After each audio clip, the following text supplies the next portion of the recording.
Nandun na, sir. Ang subject natin ay interview procedure. So, pagmasdan ha. Yes, sir. So, for example, yung pinto na to ay nakasara. Oh, and then, magre-report kayo. Dito ka muna tol. Huwag mo nang dalhin yan. Ano mo, para pang nalyas. Oh. So, ang unang gagawin nyo ay kasi may dala na kayong yung folder nyo, ibig sabihin ngayon na yung report nyo sa agency. So, ang subject ay interview procedure. I-interviewing kayo. So, ito, kakato kayo ng 3 times naknaka, 3 beses. Hindi yung galit, yung nasa tama lang nakatok. 1, 2, 3. Okay? Okay, sir. And then, maririnig nyo, may nagsalita. For example, come in. So, pumosisyon. Muna, and then, ibukas yung pinto. Nakuha. Yes, sir. After, pumosisyon.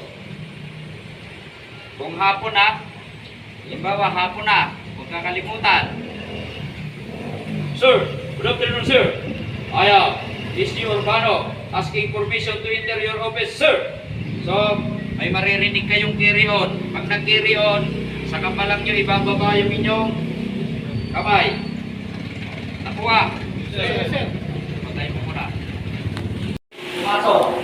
Tatatak lang kayo dito sa nag-i-interview. So, magpapakilala ka ulit. Sir, is Urbano, NB, from, ayun na, Magnificent 8, Manpower Services, reporting for interview, sir. Pag sinabi carry on, saka ka palang bababa ang, kamay. So, baba. Kapag carry on na, interviewin mo ko. Magpakilala ka. Sir, I am Mr. Urbano NB. Nasa Houston Bulang, nakatira sa kasalukuyang ganitong address. Yun ay sasagot nyo mamaya. Nakuha. Number to, ano nakalagay? To take charge, 11-0 number 1, sir. To take charge of the post in all company property review. To take preserve the safe utmost diligence, sir. Laging may sir sa una at sir sa huli. Anong sunod?